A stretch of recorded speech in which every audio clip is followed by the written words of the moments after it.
Welcome back, everybody, to the Star Wars podcast, where we talk all things Marvel, Star Wars, and everything in between. Please take a moment to check our show notes to find our social media, merch, and more. Today, we are recapping Ahsoka, Dreams of Madness, in full spoiler detail. So if you haven't seen the episode, I would get out of here. And we have an incredible guest here today. I'm so happy to invite on a man that does podcast without his microphone. He just uses the Force. It's Khalil from the Comic Boys podcast. How's it going, man? I mean, our name's changed. Oh, well, it's complicated. Anyways, I'm doing good. I'm not gonna try to get started on this. Also, I am using a mic. What are you talking about? I don't know. Well, you're like Ezra. You just you don't need the equipment. You just got the Force. No, I don't. I do have a mic though. It's just hidden because my camera's pointing up. How are you? I'm doing great. It's been so long since I've been on any of your podcasts. I was starting to feel a little bit lonely. I just vanished, and I think it was Andor we last talked about. Yes. Yeah. So wow, you're back for Star Wars. I mean, I was supposed to be on the first episode, and then I forgot I was on vacation. So yeah, and I've done a really bad job scheduling. So look, just like Ahsoka, you're arriving a little late here in your space whale, but you're here nonetheless. I am here, so I'm just posting the thing to the story so people could see what I'm doing. Okay. Yes, I'm here nonetheless. Khalil, like I kind of talked to you before the show, I don't know what your takes are at all on the show. I think I can guess, but I want you to lay it out for me. What have you thought about Ahsoka thus far? I love this show more than I loved anything Star Wars since probably the original trilogy, and I include the Clone Wars in that.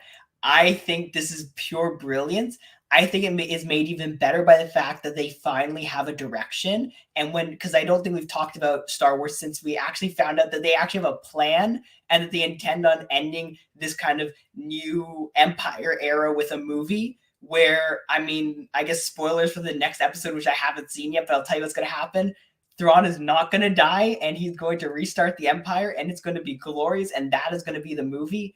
Again, if you couldn't draw that from them saying there's gonna be a movie, then I'm sorry, I guess. But yeah. And also we're getting, I mean, I guess we're getting some Thrawn content here, but we just haven't seen him at his full potential yet, and we're definitely getting that, and it's not gonna be wrapped up in a finale by any means.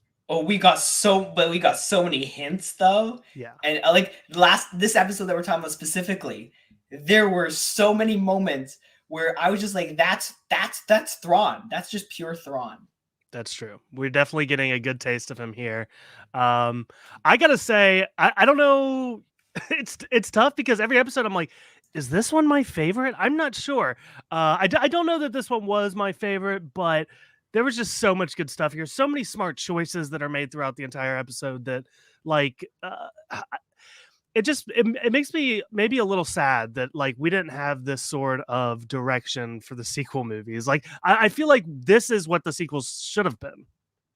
Right. No, I agree. I think the biggest problem with Star Wars, and people like can say whatever they want about all the other things, but the biggest problem with Star Wars is they haven't had a direction, right? Like Kathleen Kennedy wanted to do something, but her version of and this is not a shot at her because again, I'm not like one of the anti Kathleen Kennedy people. But her idea of direction was, let's give these talented directors a movie and then let's take it away from them and give it to somebody else, right? Like that was quite literally what she did. And it didn't work because you look at Marvel and you look at what DC's trying to do and how their success is always direction, right? Because story consistency is key. Yep, very well said. So, and again, we did a podcast a while back talking about some of this stuff, and we did. I think it was probably like a dark time for us, and here we are back. We kind of know where we're going with everything, and it's great. It's all rainbows and sunshine on the other road. I don't know. Then again, we should never, count our eggs before they hatch with Star Wars. Well, can I tell you something which I just literally broke, or I guess started coming out before we started recording this? It looks like the Knights of the Old Republic remake is dead. Yeah, that doesn't necessarily surprise me, unfortunately, but I was hearing some very bad things out of some of the camps, and then Discussing Film on Twitter just said they've privated all the like teaser posters and stuff. It's yeah. This is what they do, though. The Star Wars is gonna Star Wars. Video game Star Wars, especially, they can't do anything right except for like the games that they've the Jedi games. Yeah. I've only played the first one. and Very I couldn't good. finish it. So And well, I think you should, because here's my theory. If we're talking about the Dave Filoni movie, I 100% expect those characters to roll over in that movie as well. It's going to be like the end game of Star Wars.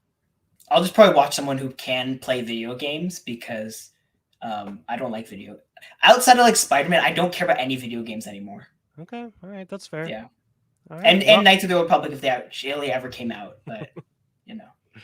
yeah, rest in peace.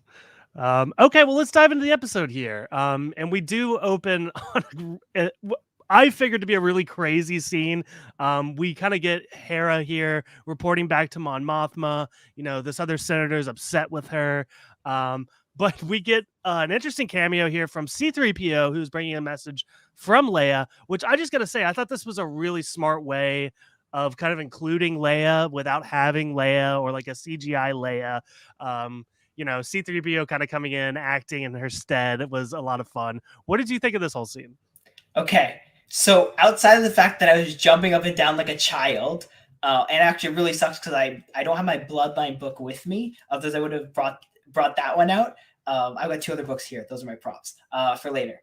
But I'll tell you this: I fully expected, like, it's set up for like someone like Leia to show up, but I expected it to be in a hologram form. I thought it would be R2-D2 with the hologram, and especially because then you could mimic the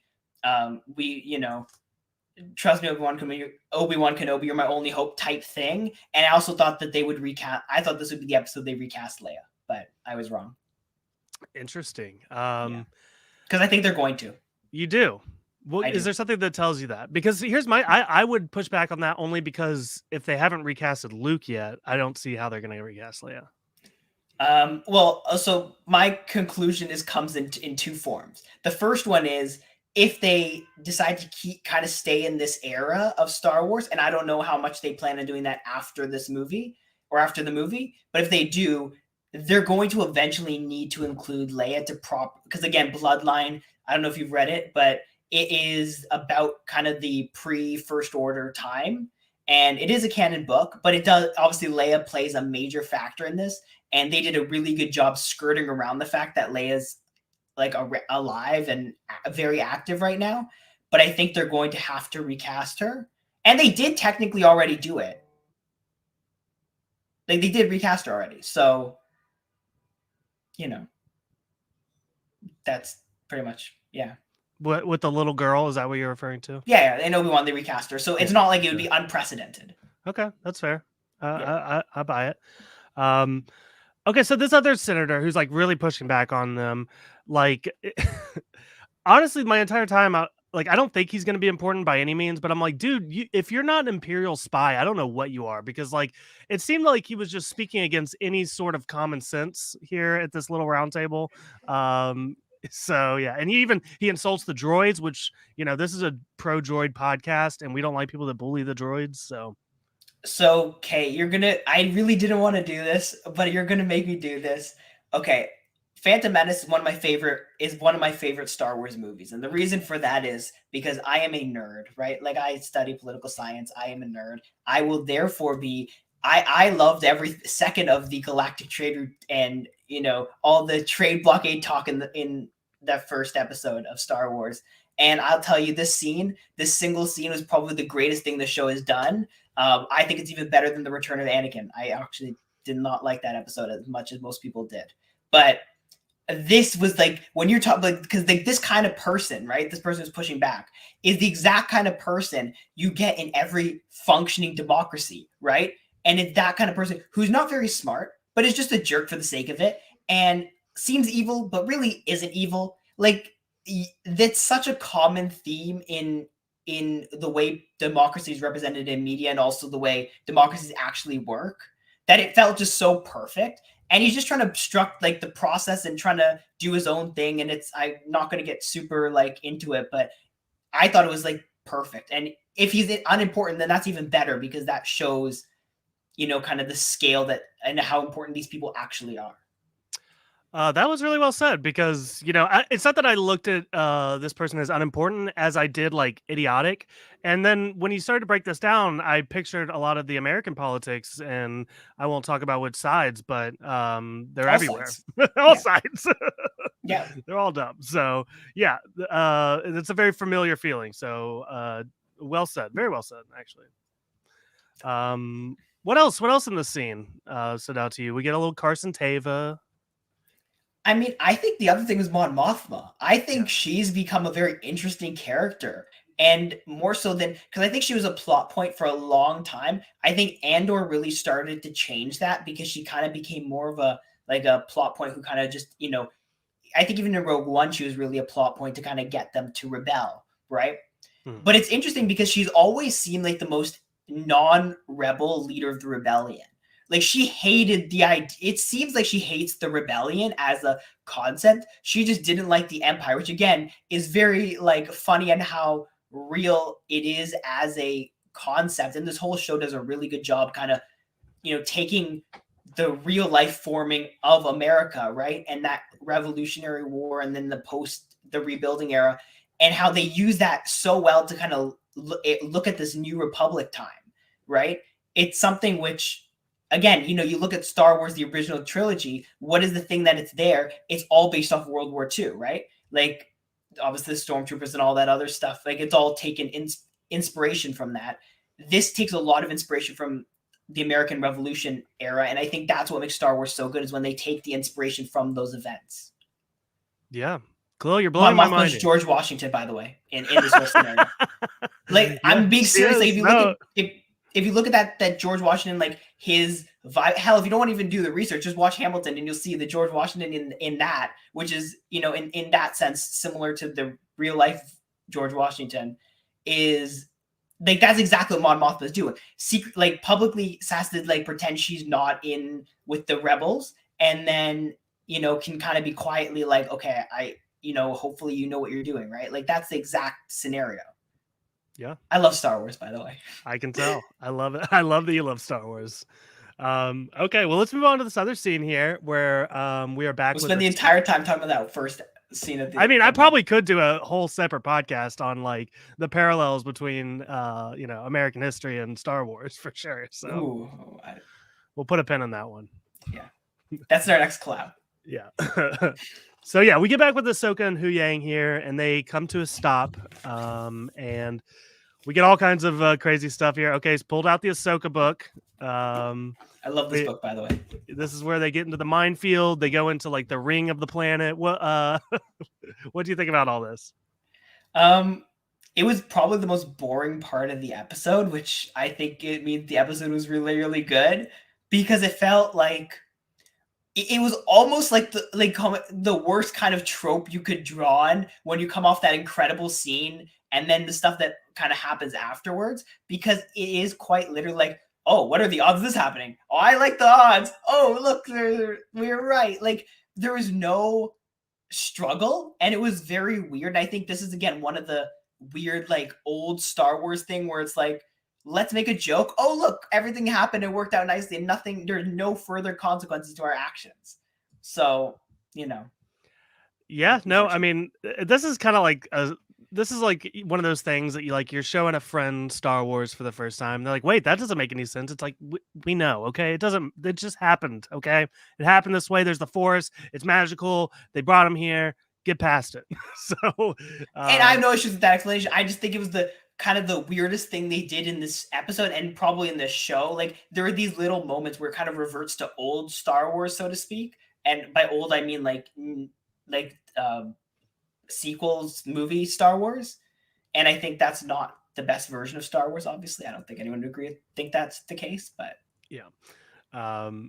Well, I think the craziest part of this one for me is the minefield, and I think it's crazy because the mines are very systematically laid out into like a grid, and you see Ahsoka flying her ship like back and forth, in and out of the grids, like weaving through it for no reason. When if you look at the minefield, like you could just fly straight in between them.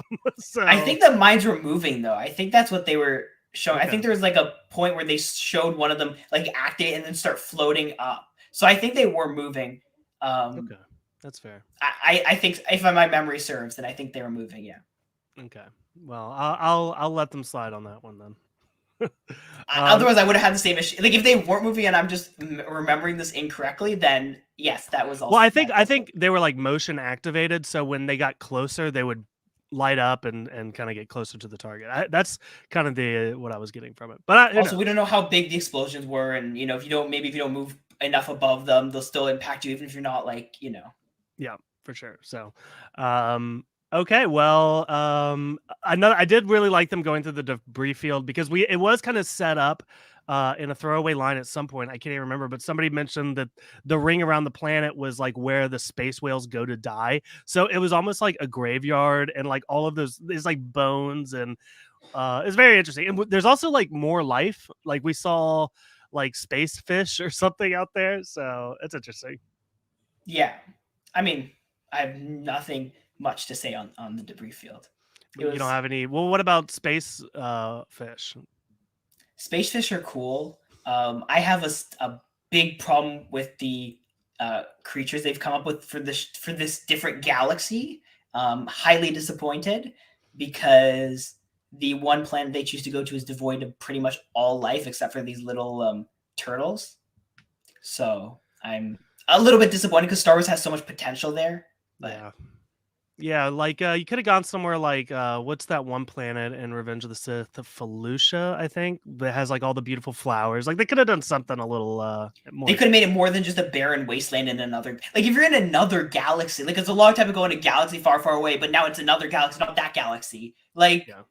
you know what I mean? Like it feels like God, you could have done something so cool and so creative, and you have turtles and rocks. Yeah. There's no even like cool natural like things in this. It's just grass and rocks. So I want to talk about. I want to skip to Thrawn here in this episode, and there's a lot of different stuff going on with Thrawn. And here comes the Thrawn book. I have the whole trilogy, but I only brought this one. You just brought the one. Yeah. Yeah. So Thrawn, we get a lot of stuff here with Morgan and Enoch. We kind of see them plotting this whole thing. And I really love seeing Thrawn in this role. I mean, this is his role where he's like really just playing games with everybody the entire I time. love it so much. Yeah. Oh my So God. yeah, you're a big Thrawn guy, huh? Oh yeah, no. My two favorite characters in Star Wars are Ahsoka and Thrawn. So you could tell that this show is going to be great, no matter what happened. But I do have one gripe with Thrawn actually, Okay. and I think he's too light blue, and I think, or maybe it's just his face is kind of a little like it looks a little bit puffy from the blue. Like the way they've done the blue, it's not like if you look again. I'm going to use this book as an example. I know you can't see it properly, and there's probably people who can't see this at all. But if you look at this, it's very defined and dark, right? Hmm. And I think the problem in the show is, and this was something we saw with Ahsoka when she appeared in The Mandalorian. If you go back and look at that Ahsoka versus the one we're getting now, it's almost like they kind of did half-ass. I can swear here, right? Yes. Okay. Half-assed the makeups to the point where like they have like it's almost like it looks puffy and very light and looks like they just slap paint on some guy's face. And I think when you're doing Thrawn, then you have to make it defined because he has to look like a physically intimidating person. But I see what you're saying. I think the big thing for me that helps this a lot is the fact that it is such a time jump for him, and he does look older than the younger Thrawn that we've seen in the past. But also, this isn't even the worst adaptation of a character we've seen, in my opinion. Going back to the Grand Inquisitor, even Ahsoka. At first, I was like, this isn't quite the Ahsoka I know. So I think I'm just kind of used to like these characters showing up and being like, I guess that's them. Ahsoka, actually, I think Hera, they did a great job with the makeup from the jump. Ahsoka took them some time. They obviously there was, I think, Boba Fett, and obviously, I think Cad Bane had the same problem, by the way, with the face looking too puffy for someone who shouldn't. Like you've got to use prosthetics. And again, I know for the actors especially, it's like a nightmarish process and it takes so much time. But I think, if you're gonna have someone like I hope for the movie, for example, that they kind of do spend that time, because I do think it adds to the character because it makes them more intimidating. It makes them look more like an alien and less like in the original trilogy, you can kind of excuse some of the poor looking aliens, but now there's really no excuse. Like prosthetics exist, you can use them. Yeah. I think the other thing is just in like a lot of the animation we've seen in the past, all of these characters have really tall heads. And because my complaint about Ahsoka was that her horns were too small. And it just seems like everyone's kind of compressed down All these actors have really round faces. The makeup doesn't help. I think better lighting might help a little bit too. I don't know. There's just there are things that they could do. I agree. Yeah, the prosthetic thing I think would help and I understand why they're not doing it, by the way. Like, it makes sense. But I think when you saw Zeb in The Mandalorian and you saw Hera right from the jump, they both looked really good. And then Ahsoka, obviously her appearance has gotten more defined and which is good. I've got a problem with Ezra's appearance, but we'll talk about that one later. Oh, okay. All right. Yeah. All right. Well, let's talk. Well, let me ask you about this. What do you think of Enoch, his little right hand man? He's somebody that kind of showed up a lot here, and there's a lot of theories about involving him. What's your take here? Honestly, this is very weird to say. I don't have much of an opinion. I I don't think I've gotten enough to make a to make a definitive call on my opinion. I think I think it's interesting, but I think that's all I can say right now. Okay. And I don't have like a great theory either. I mean, I think my theory is I haven't seen any of the theories. Yeah. Well, I think the leading theory right now is him and the rest of the stormtroopers are like reanimated ghosts by the Night Sisters. I think that's kind of the popular theory. It's not that I necessarily think Enoch is a character we know or anything, but I just think aesthetically, the voice, I'm all about this guy. So have you seen the Thrawn? Have you read the Thrawn books? I have not. So I'm going to make a theory here. I don't even remember what happens at the end of the third one, so I don't know if this even is a valid prediction. But I think the guy who was his right hand man for a long time, Eli Vanto, I think that's my theory right there. If you want a theory, again, I've not done enough research to be able to say definitively that's what I think it is. But that would be a cool kind of link to the books because they're technically canon. So yeah, okay, well said. Well, let's cut back here to Sabine and Ezra, who they are kind of on the move here with the turtle crabs. Yeah, I see you already have comments. What's on your mind? Okay, I don't want to be negative because I really like the show. You can be negative a little bit. It's okay. Okay, you know what? I'm gonna fine. You know what? I just gotta pull up my notes because I actually wrote it really nicely here. Okay, here we go. So Ezra and Sabine are a very interesting contrast right now because I think, and then Ezra and Luke, that's the other contrast I want to make. Okay, so Ezra and Sabine, it's very interesting because when you see them, and I'm kind of jumping ahead a little bit to the fight scene, but I think this is probably the point where the contrast is kind of most evident. And when it's like, and we were joking about this before, but when Ezra's like, I don't need a lightsaber, right?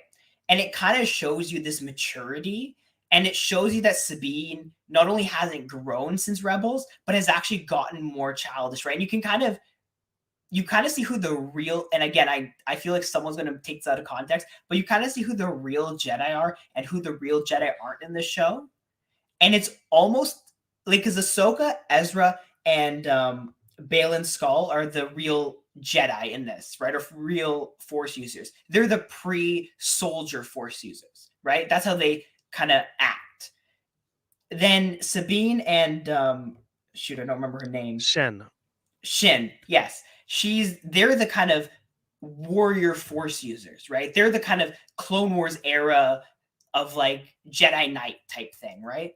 And I think it's interesting because you look at that and you look at also the Luke and Ezra comparison, right? Where Luke, obviously, when he went off on his own, was bitter. And when Ezra came back, he's kind of still got the optimism, but he's still grown so much and has learned so much. I think Star Wars is full of great comparisons. I love it. Yeah, it's interesting. I don't even necessarily see it as that he's grown as well. I think maybe as far as like a warrior a little bit, I think there's some commentary to be made there as how he might have grown. But I also see it as like he's kind of like trapped in like this immature form where like he came out here when he was very young and like there was nothing to influence him or can help him mature in any sort of way, because he does, like, personality wise, I would say it's very similar to the character in Rebels. And you would think like if anybody were to become an old hermit like Luke, it would be Ezra in this situation. But the only thing that I can glean is the fact that maybe it affected him in a different way, as that he had no outside influence to change him. Well, I think what it is boredom. Like, if you're just kind of on your own, obviously in Luke's case, he ran away and he was on his own and he kind of cut himself off from the Force.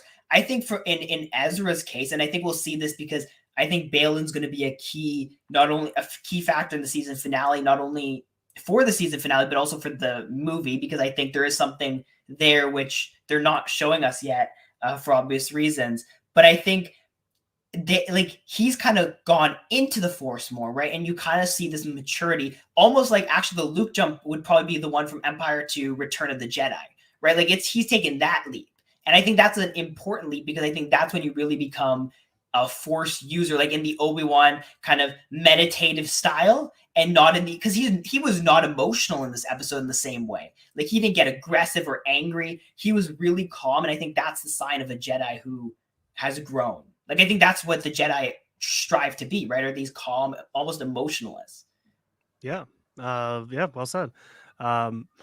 So honestly, we can really jump around at this point. It is kind of gonna cut from one thing to another this entire time, but yeah, there was some interesting comments here. I like that Sabine's kind of catching Ezra up on what happened in the galaxy since, mentions the Battle of Andor, but then she mentions she says that Palpatine is dead, and then she's like, supposedly.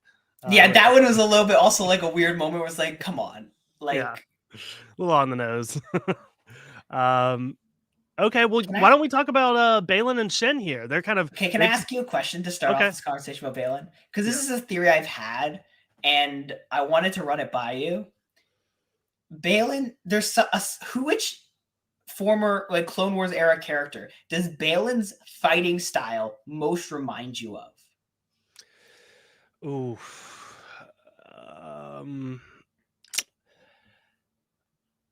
It's tough. It's tough because his is so distinct, more so than anyone else, in my opinion. It is. It's a little bit more aggressive version of someone's fight style, but I noticed so many similarities, especially the way they hold their lightsaber. I was gonna say Obi-Wan Kenobi. No, Dooku. Ooh, I don't know if I agree.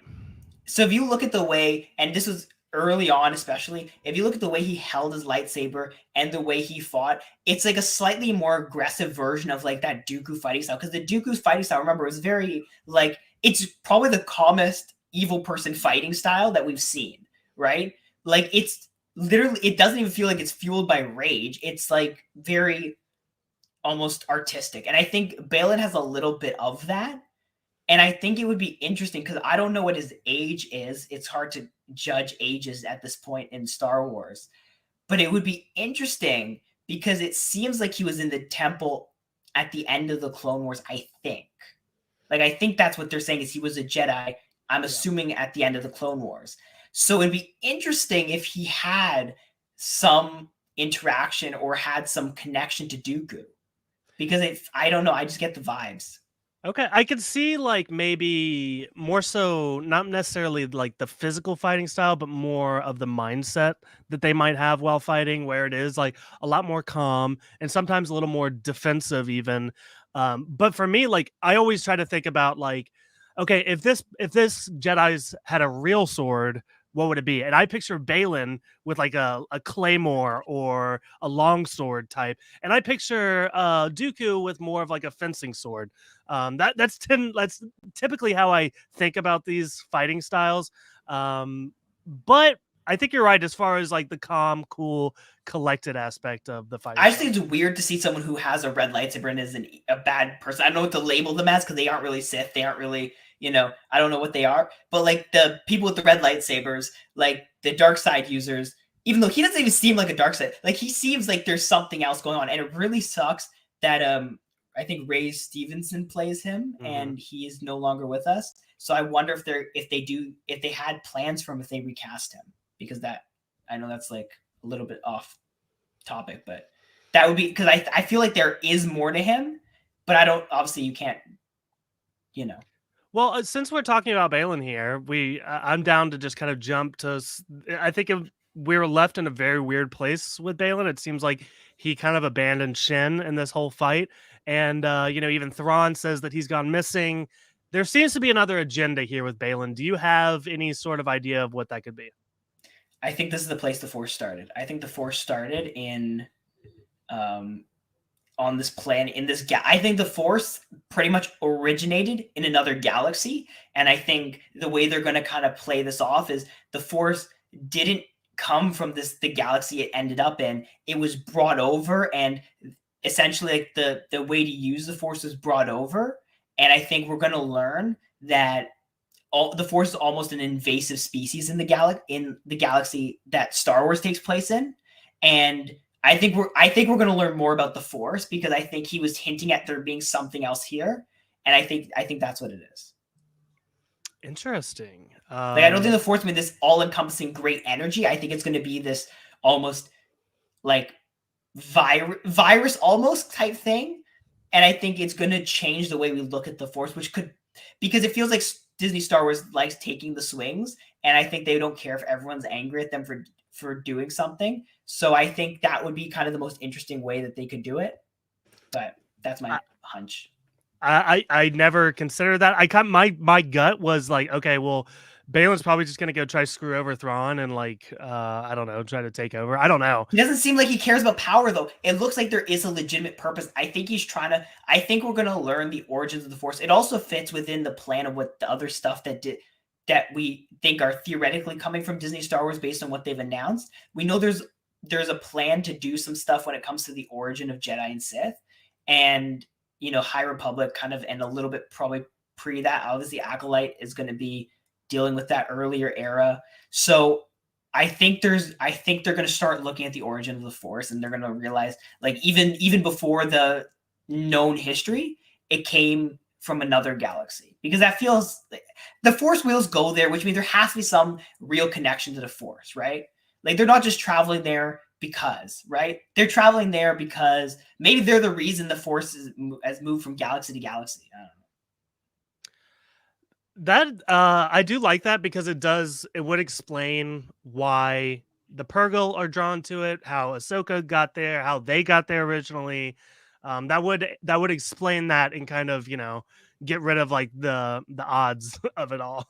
So also the other part of this is like I'm gonna hope that they don't have a planet that looks like a deserted wasteland in areas, and it's not like just an accident that it's there, and that there is a reason, like that there is kind of a bigger reason that it's there, and that it's like that, like it looks like that. It's not because it was never like a thriving planet, but maybe it was because there was some event, right, which did made it look like that. Also, the witches being there is weird to me. I'm not sure about that one right now, it's a but little weird, yeah. because they obviously come from Dathomir, which is in the other galaxy, and so, and they obviously, we know they weren't with Thrawn when he left in Rebels, so that means they were already there, or they came after and probably were already there, and so maybe the witches are maybe they kind of were the original Force wielders, and I don't know. There's lots of possibilities, but I think the origin of the Force is in this galaxy. And this is why you need to play the Jedi games, because they do explore a lot of this Night Sister stuff, and it's really cool. They basically are like there is like a parallel to be made between the Jedi and the Night Sisters. And I think that it will. When I said that I think that those characters will come into play, I think this is where it is.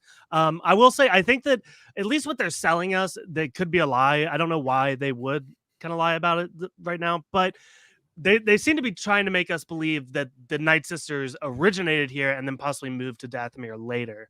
So And that's maybe they kind brought the of Force with them.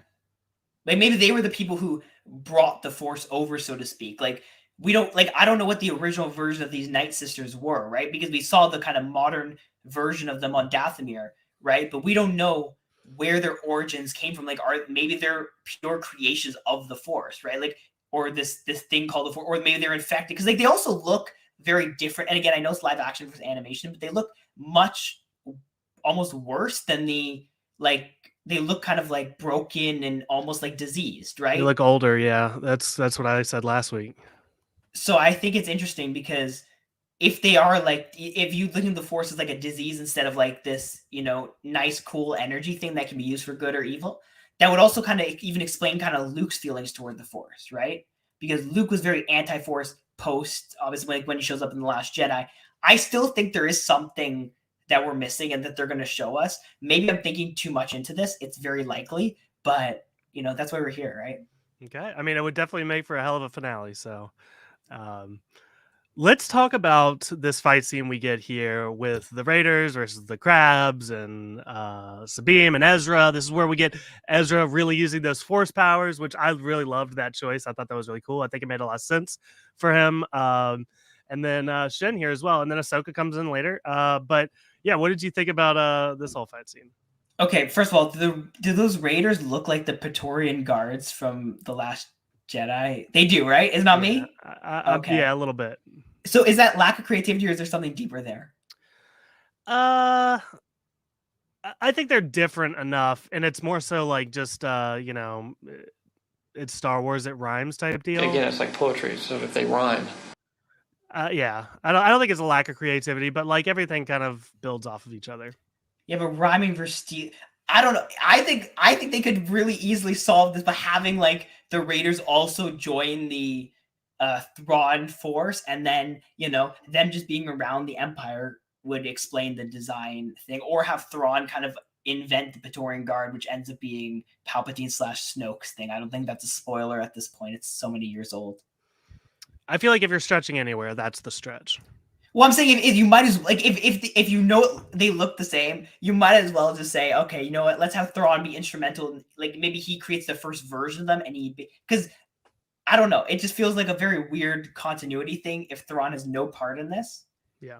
And Okay. and it's just coincidence that they look the same as these people from this other galaxy. But Fair enough.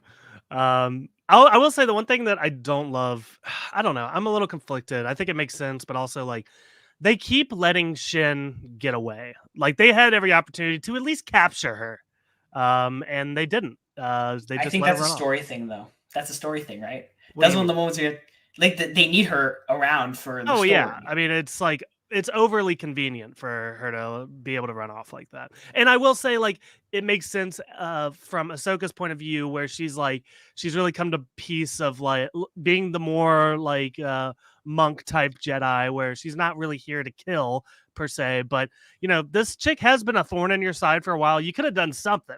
But like So how? Okay, here's the other question: how do you capture her? Like, I what do you do? mean, They don't. Do they have like force sensitive? Like, you can't really do anything. you Ezra can force push her down, and then Sabine can Do lasso what? her with her. Like, there's so many. Is that? I don't think that work. Like, I think right now everyone's just playing the game of we got to get off the stupid planet before the people who have the ability to get off do. Like, I think everyone's just kind of like whoever's left afterwards is screwed anyways. So let's just get the hell out of here. Like, I think they're kind of thinking, okay, well, if she's leaving, then we'll just play the game of maybe she doesn't actually even get back, right? Like, Okay. there's so I think they're ever just playing the game of like we have to get out of here because the only way we have a chance to beat any impact is if we get out of here, right? Thrawn is trying to do that. Apart from I guess Balin, who seems to have no interest in leaving, but like everyone else has an interest of like just leaving as fast as possible. Yeah. Okay. I'll take that explanation. So, um, what else? What else here in the fight? There was we talked about Ezra using his force powers a lot. What about the choice of him not using the lightsaber? I thought it was great. Look, I don't think like I think they need to get away from the Jedi equals lightsaber thing because I think that's a like it's never been true and it's like and I think that was kind of my initial hesitation with Sabine being a Jedi because I think the biggest thing is always like the force is in everyone, right? But Jedi is not about lightsaber. Anyone can use the lightsaber. So like no one called Grievous a Jedi. Grievous was very good at using lightsabers, multiple of them, right? He had a whole collection of them, and I think we're kind of blurring the line, like the definition of Jedi or a Padawan, and I think it doesn't matter because they're all words, but at the same time, it does kind of say like, you know what I mean? Like I think everyone gets mad about something like that, but that's not what a Jedi is. How many times did Palpatine wave his lightsaber around? Like he was a very powerful Force user, but he Yeah. didn't need to, right? Well said. Yeah, no, that's a great comparison.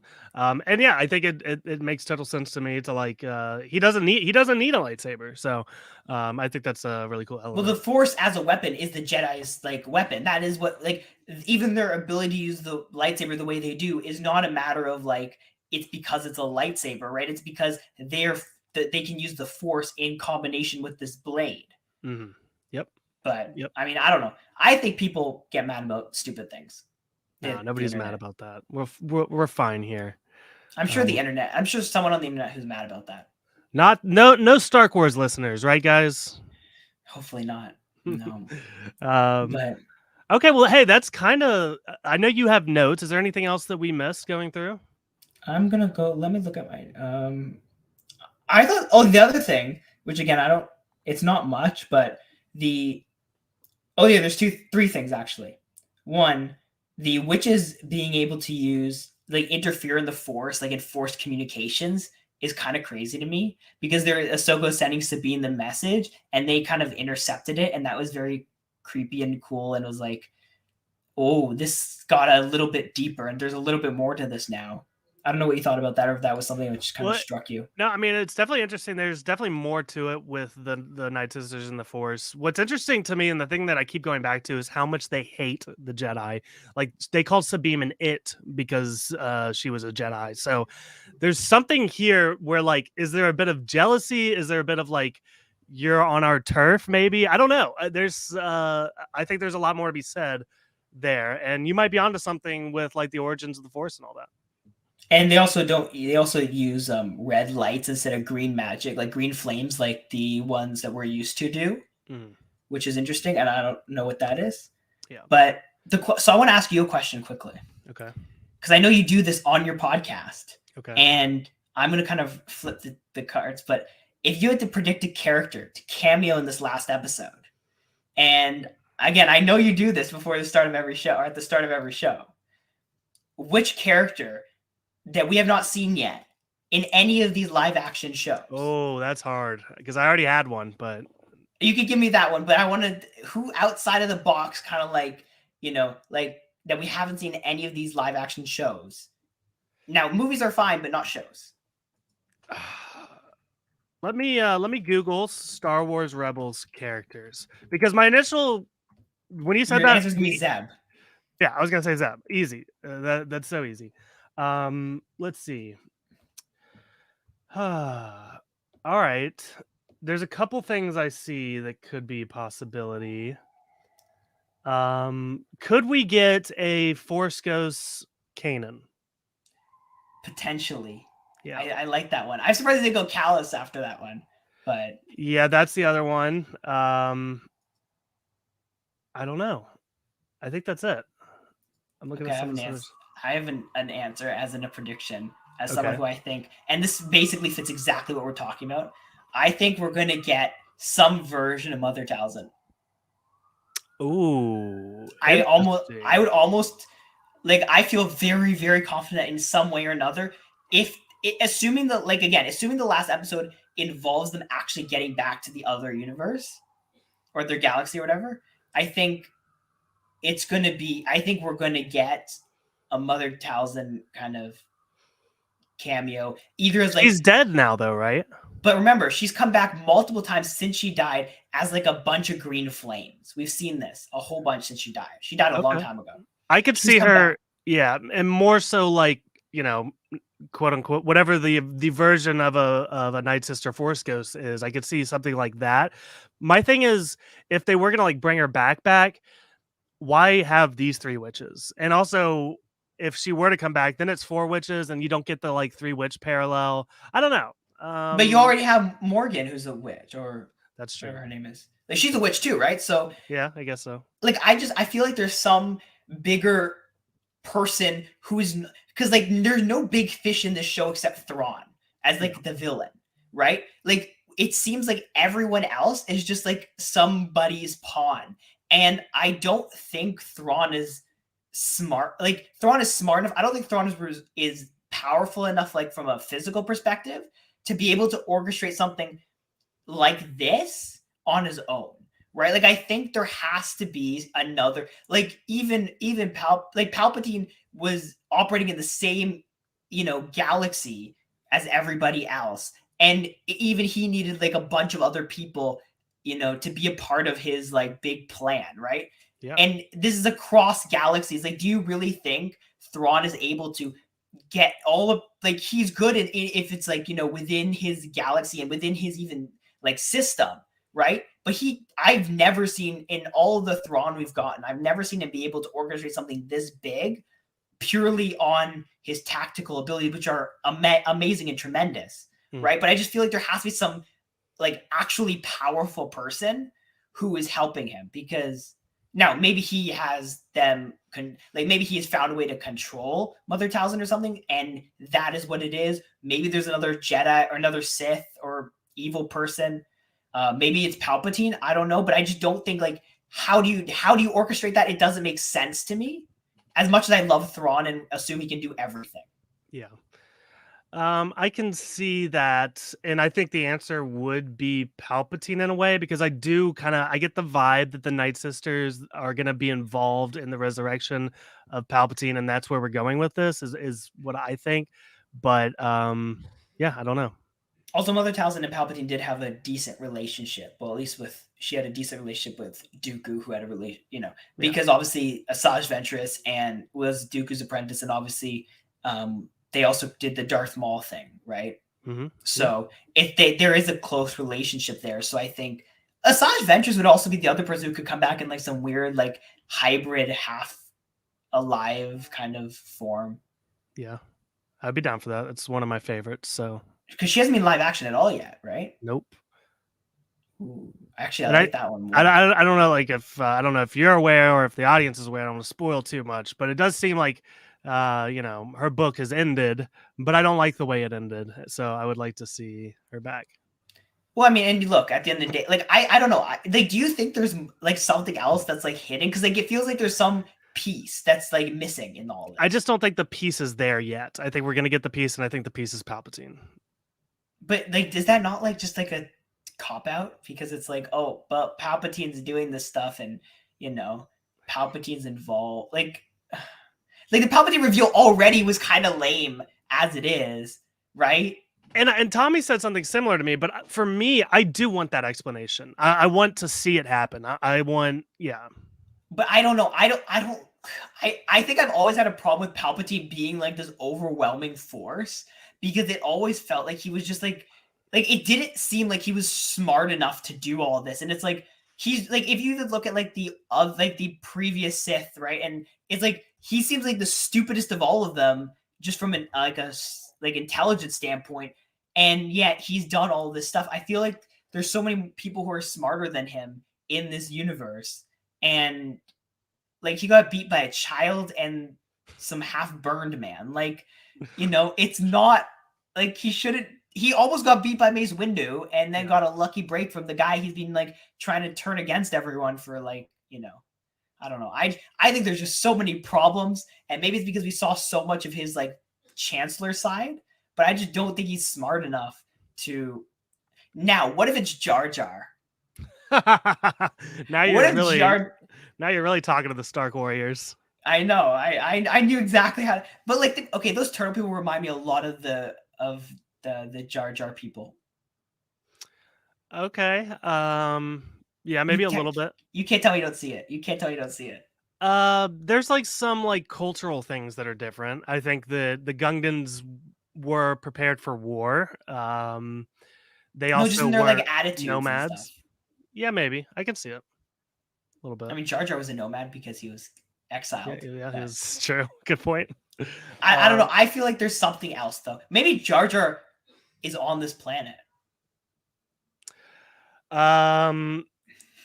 Everyone go listen to Where's Jar Jar. It's not one of our conclusions, but it's possible. I thought that the Where's Jar Jar is good to listen to, and mainly just that. I mean, the whole thing's a great listen to, but that intro, man, it's so good. It's fire. Like I'll just listen to that first intro, and I'm like, oh my god, that's such a good intro.